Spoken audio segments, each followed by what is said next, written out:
If you have your Bibles, please turn to Jeremiah 49 and verse 4. I want to continue on the series, Getting Out of the Danger Zone. Hallelujah. Hallelujah. If you're in the danger zone, you need to walk out of it. Just imagine you're driving a car and, as you picture yourself driving the car, you know that at the end of the road there is a steep cliff that you're going to go down. There's a pitfall there waiting for you. And just imagine that you are driving down this road and your car is moving towards this place where this deep pit is there. What do you think should be the action that you need to take? Step on the accelerator a little bit faster. No, that's not the action that you would want to take. If you want to avoid the deep pit that is waiting for you, you need to take a U-turn. Hallelujah. Hallelujah. Everybody say U-turn. Hallelujah. What did you learn this evening? What did Pastor Devian teach you? U-turn. Hallelujah. You need to take a U-turn, because if you just keep going down the same road, if you just keep driving down the same road, at the end of the road there's a deep pit waiting for you. And spiritually, beloved, unfortunately, many people, they know that they are going towards a deep pit. But in spite of that, they keep pressing the accelerator. I'll give you one example. There was a good married young man in our just parallel to our street, which is called as Pitchin Street. He was diagnosed with liver problem. Jaundice.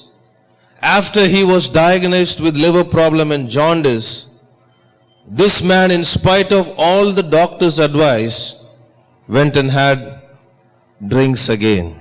He began to drink again. He began to do everything that he wanted to do in spite of all what the doctors told him. And to my shock, I've seen this man, I've gone to his shop. And to my shock, suddenly one day I see his poster on the wall. This guy is no more. I was talking to one of the people. They said, this is what happened. This guy, he was diagnosed with jaundice, but he refused to give up the bottle. And in the end, now he's a memory. What am I trying to do? I'm not trying to scare you, beloved. What am I trying to tell you? If you keep moving down on the danger zone, one day it is going to affect your life in a very bad way. But the good news is, today is the day of salvation. Hallelujah. Today you have time where you can take a U-turn. And we're going to see what is the danger zone. What are the things that we need to avoid?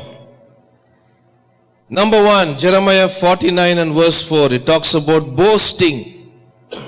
Why do you boast of your valleys? Boast of your valleys so fruitful. One of the problems of the Ammonites was boasting. They were boasting about themselves. They were boasting about their pride. They boasted about their self. They thought nobody could shake them. There is a verse that is parallel to this verse. If you read James chapter 3, verse 5 and 6, it says, likewise, the tongue is a small part of the body, but it makes great boast. Consider what a great forest is set on fire by a small spark. The tongue is also fire, a world of evil among the parts of the body. It corrupts the whole body, sets the course of one's life on fire. And the last part is really scary, and it says, and is itself set on fire by hell.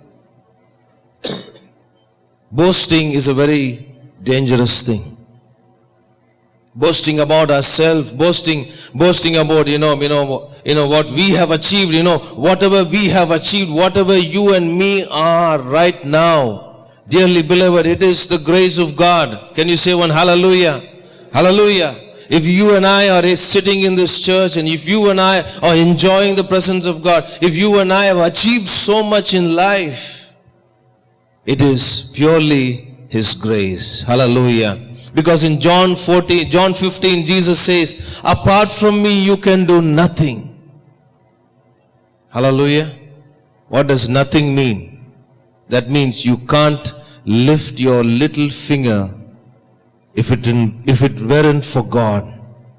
If it weren't for God, you and I would have been lost. You and I would have been somewhere. But thank God it is because of the grace of God that He has bought us with His blood and He has brought us back to Him. So if you want to boast about something, boast about Jesus. I was reading something which I would like to share with you this evening. Everybody knows there was a rock and roll band called Beatles, and they were very famous. Many years back, people still sing their songs. But when the Beatles, at the height of their popularity, Mr. John Lennon gave a statement. I would like to read it for you. He made this statement. He said, Christianity will go. It will vanish and shrink. I needn't argue about that. I am right and I will be proved right. The final statement is really a very dangerous statement. He said, we are more popular than Jesus Christ. Wow. That is dangerous. You touch God, you are playing with fire. Hallelujah. You touch God, you touch God, you're playing with fire. The people who made the Titanic ship, they said like this, even God cannot sink the ship. Why on earth would you pull God into the picture? Just to enjoy your big ship. Even God cannot sink the ship. Pride, ego. What happened? We know the story. It's a history now. Same thing happened to John Lennon. He was shot dead. And after that, the band split. What am I trying to say, beloved? God resists the proud, but He gives grace to the humble. Hallelujah. Hallelujah. That's what James 4 and 6 says. When we humble ourselves, when we come to the place that we know that apart from Him we are nothing. When we humble ourselves and say, Lord, everything I am, everything that I enjoy, everything that I have, it is from You. I give You the glory. If I want to boast about something, Lord, I will boast about You. When you lift up His name, He will lift you up. Hallelujah. Jeremiah 9 and 24 says, if you have the Bible, turn to Jeremiah 9:24. It says, let the one who boasts boast about this, that they have the understanding to know Me, that I am the Lord who exercise kindness and justice and righteousness on earth, for in these I delight. If you want to boast about something, boast about this. What is the this? That you have understanding to know the Lord. How many of us would boast about Jesus to other people? How many of us would tell other people, Jesus is everything to me. If I'm standing today, it's because of Jesus. I was lost and gone, but Jesus redeemed me by His blood. Would you boast about Jesus? Do you boast about the relationship that you have with Jesus? Many years back when I was in Bible college, we were doing a praise and we were doing a song service, so we were practicing some special songs. And when I studied in Singapore, and if you want to operate the PS system, they will train you, they will commission you, and then only you can touch the PS system. Otherwise you can't touch the PS system. That's how strict they are. So myself and another pastor, we were commissioned to operate the PS system. So I was going to set up everything, get all the mics ready. So our bass guitarist, he got very excited. It was a praise and worship program, so he wanted to show himself a little bit, strong, So he just walked up to me and said, you go and, take care of the guitar. I'll take care of everything. That's not his job at all, and he doesn't know how to operate it. But because all of a sudden he got a rush of pride, he said, you go and do this, you go and do this. I'll go and operate the PS system.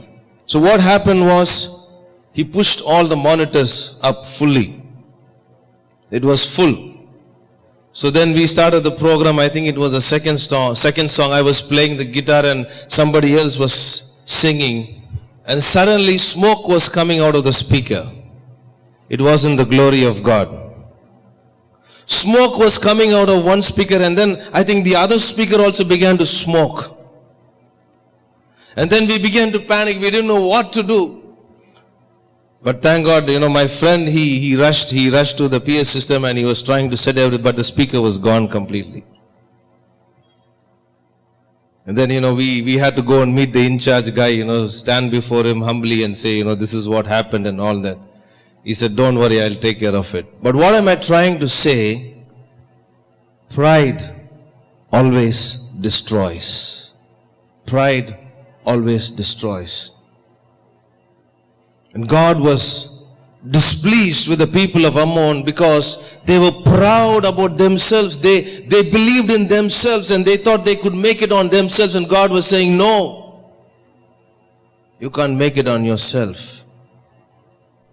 Dearly beloved, with God, we are everything. Hallelujah. Without Him, we are nothing. You need to come to a place in your life where you surrender yourself totally to God and say, God, apart from you, I am nothing. And as you do it, dearly beloved, He will lift you up once again. Hallelujah. So the people of Ammon, they were boasting, and that is why God was displeased with them. And as you read the following verses, God sent His judgment upon them. So what is the second danger? The pointer of danger that we need to watch out for is coming back to Jeremiah 49 and verse 4. Unfaithful daughter of Ammon. Unfaithfulness. Unfaithfulness is defined as not adhering to promises. Before marriage, we make a lot of promises. Married people, are you here? Married people, can you lift up your hand and say hallelujah? Before marriage, I'll do this for you, I'll do that for you, I'll do this for you. After marriage, you go and do it. So many promises. Man makes promises and he breaks the promise. Here, God was displeased with these people because they were unfaithful. God wants us to be faithful to Him. Dearly beloved, the moment you accept Jesus Christ, you are entering into a covenant with Jesus. I didn't hear one hallelujah. Hallelujah. Hallelujah. The moment you accept Jesus Christ, you are entering into a covenant. What is the blood covenant? Remember, Jesus said, a new covenant I make with you with my own blood. That's the blood covenant that He made with you. So if you are born again, if you have accepted Jesus Christ, then you have entered into a covenant with Jesus Christ. And when you are baptized, that covenant is sealed. Hallelujah. Hallelujah. So in baptism, for those of you who've taken baptism, we ask a question, would you forsake the world, the flesh and the devil and be faithful to Jesus and Jesus alone? To which the person will reply, yes, I will be faithful. Dearly beloved, tonight is a night to check ourselves. Have we been faithful to the covenant that we have made with God? Many years back, there was an elderly person and he applied for a job in a company. And he got a very good job. Top post. I think he was a GM or something. Very good job. Well paid salary. Car was provided for him. Everything was given. Every allowance was given. Very high position. But you know what he began to do? He used to take the company phone and make his personal business calls. Little by little, he kept doing it. Initially he started little by little and then he began to do it full swing. I'm sure people would have warned him, sir, please don't do it. But he never listened. In spite of all the warnings that he received, in spite of all the advice that he received, he kept on and on and on and on. And he kept doing his own business. using the company phone. And one day, the team leaders found out about it. And immediately he was given the termination order, immediately. And all of a sudden, this man who had everything, car, everything, is now stranded. He doesn't know what to do. Because he was unfaithful. His family went through a lot of poverty because of his actions. What am I trying to say, beloved? When you work for a company, your company expects you to be faithful to your job. When you sign that contract, you say, yes, I will do what you're saying. And similarly, beloved, when you accept Jesus Christ, when you get baptized, you are entering into a contract with Jesus saying, I will be faithful to you till the end. God is always faithful. The question is, have we been faithful to our commitment? Matthew chapter 7, verse 21. It says, not everyone who says to me, Lord, Lord, will enter the kingdom of heaven, but only the one who does the will of my Father who is in heaven.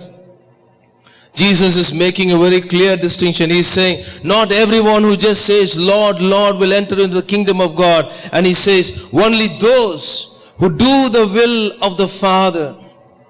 The moment you accept Jesus Christ into your life, you don't belong to yourself.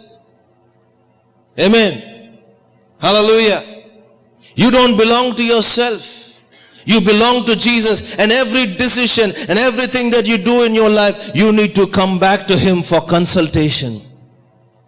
Because you and I don't belong to ourselves. You have been bought with a price. Hallelujah. And that price is not an ordinary price. He shed every drop of blood to buy your salvation. It was a costly price that He paid for you and me. And dearly beloved, God is expecting faithfulness from us. God wants us to put our desires at the altar and say, Lord, what are your desires? How many times have you and I gone in our prayer time to the presence of God and say, God, what is it that you want? Now, many times we go to prayer, the time we go for prayer is with our shopping list. We have, Lord, one, please tick, please grant this, Lord, this one, Lord, that one, Lord, that one, Lord, bless my grandmother, bless my grandfather, bless this one, bless that one. Finally, Amen. How many of us go into the presence of the Lord and say, Lord, what is it that you want from me? What are you desiring? What do you want to do through me? How many times have we gone in our prayer time and say, Lord, tell me, what is your heartbeat? Dearly beloved, that is denying ourselves. Hallelujah. Luke 9:23 says, if anyone wants to follow me, let him deny himself, take up his cross daily and follow me. Daily. Do we come to the altar daily and say, Lord, this is the day that you have given me. I lay my life on the altar. I crucify my selfish desires. Lord, what is it that you want to do through me? God is looking for such people, beloved. And if you would truly do it from your heart, if you truly ask the Lord, Lord, I want to crucify my desires. I want to crucify my flesh. Do what you want to do in me. Do what you want through me. God will definitely do great things in your life. Hallelujah. Hallelujah. That's what the Word of God says. Seek first the kingdom of God. Give first priority to God in your life. These people were unfaithful and God was displeased with them. Many times in the Bible, God is compared to the husband and the church is compared to the bride. Let us examine our hearts and see if we have been faithful. Number 3, what was the thing that bothered God about the Ammonites was they trusted in their riches. They trusted in their riches. Proverbs chapter 11 and 28 says, those who trust in their riches will fall, but the righteous will thrive like a green leaf. 1 Timothy 6 and 9. Those who want to get rich fall into temptation and a trap, into many foolish and harmful desires that plunge people into ruin and destruction. For the love of money is the root of all kinds of evil. Some people eager for money have wandered from the faith and pierced themselves with many griefs. The love of money, trusting in riches. Today people put their trust in riches. But we need to put our trust in the Lord. Hallelujah. Hallelujah. Our help comes from the maker of heaven and earth. Hallelujah. The psalmist says, I will lift up my eyes unto the hills, unto Jesus. Where are we looking for our help? Another verse says, where your heart is, there your treasure is. When in those days, all the believers, they sold their houses and they brought it to the apostles. Are you familiar with that? In the book of Acts, if you read, they sold their houses and they brought it to the apostles' feet. I'm not trying to hint anything, don't think I'm trying to hint anything, sell all your house, bring it to the church. No, I'm not talking about that. That's not my point. What I'm trying to say is when they sold all the houses, they took the money and they laid it at the apostles' feet. Isn't that giving us a spiritual message tonight? That money needs to be under our feet. I heard only one amen. Can you say one amen? Hallelujah. Do you still love me? Hallelujah. Money needs to be under your feet. The problem is when money goes to a person's head, when money becomes everything, when money becomes the ultimate obsession, that is where the word of God says, some people eager for money have wandered from the faith. They have pierced themselves with many griefs. I was watching a story about a young girl who came from UK to India. And she wanted to make some quick money. So she began to deal with drugs, selling drugs and doing drugs and all these things. She began to get involved in all that. Quick money, fast money. She got fast money. She got rich very fast.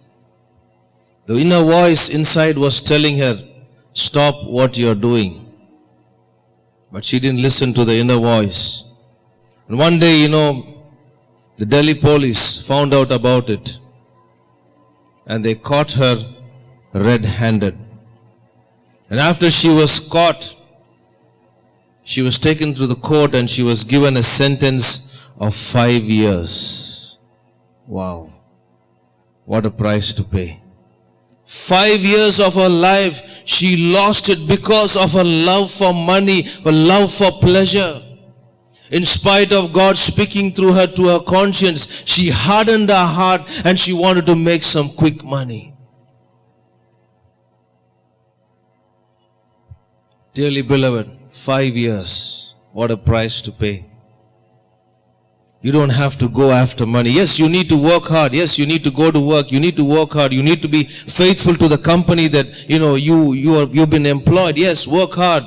Make money the right way. But let not money be your number one. Matthew 6:33. We all know the verse. Seek ye first the kingdom of God and His righteousness, and all these things shall be added unto you. Hallelujah. At least now you can say one hallelujah. Hallelujah. All these things will be added unto you. That means, I believe it means that you will be blessed more than the worldly people. Hallelujah. Hallelujah. God will add the blessings over to you. But seek first. His face. Give Him number one priority in your life, and you will be astonished to see the rest following you. The people of Ammon, they were seeking, they put their trust in their riches. They were going after money. And God was displeased with them. My final point tonight is coming back to Jeremiah 29 and verse 4. The people of Ammon asked the question, who will attack me? The final point is complacency. Complacency. Pride leads to complacency. They were so casual, they didn't think anybody could attack them. That's what US thought, nobody could attack us. Nobody can attack us. In spite of all the warnings that they received, they were so casual. So two terrorists were able to break through, hijack 2 aircraft and crash into the World Trade Center. Complacency is dangerous. In spiritual life, you can never afford to be complacent. You can never lower your God even for a minute, because the moment you and I are saved, you are in a battle whether you like it or not. The moment you get saved, you jump from one camp to the other camp, and the enemy is furious. And he wants to do anything and everything to try to get you back to him. So you can never afford to put your guard down. A Christian who never prays, a Christian who never reads the Bible, a Christian who never comes to church is in danger of attack of the enemy, because the enemy, it's easy for him when a person does not do all these spiritual disciplines. I will explain it to you in a few minutes. If you have your Bibles, turn to 1 Peter chapter 5 verse 8 and 9. Listen carefully to the words of Peter. He says, be alert and sober. Your enemy, the devil, prowls around like a roaring lion, looking for someone to devour. Resist him, standing firm in faith. Because you know that the family of believers throughout the world is undergoing the same kinds of sufferings. Be alert and sober mind. Devil is prowling like a roaring lion. Resist him, standing firm in faith. How strong is your faith tonight? How strong is your spiritual man? Are you prayed up? Are you filled with the word of God, beloved? Just imagine yourself being enrolled into an army, into the Indian Army. And you've been given all the training and everything. You've been given the uniform, and the time for the battle comes, and the commander gives a loud shout, everybody pick up your guns and march into the battle. And just imagine, in your hurry, you forgot to take your mission gun. You leave it in the room. And you're going into the battle, and the enemy is waiting with his mission gun. Do you think you can ask him for a coffee break? Excuse me, sir, I forgot my mission gun. It's in the room. Can you give me a 5 minutes break? I'll just go and come back. 5 minutes, you'll be in heaven. When you're in a battle, your gun needs to be ready, beloved. This is your spiritual gun. I asked a young boy, do you read your Bible regularly? He said, yes, I read my Bible. I asked him when. When I come to Sunday, I open the Bible. And when you start preaching, I said, I'm not talking about that. I'm talking about every day.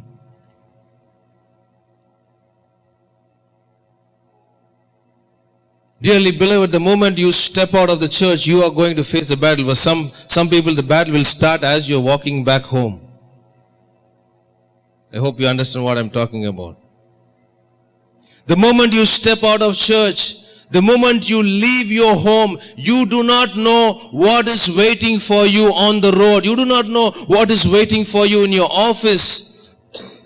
You do not know what is waiting for you in your school or college. And if you don't spend quality time in the presence of God, if you don't receive the supernatural strength from God, if you don't receive the supernatural strength from the Word of God, then how are we going to face the enemy?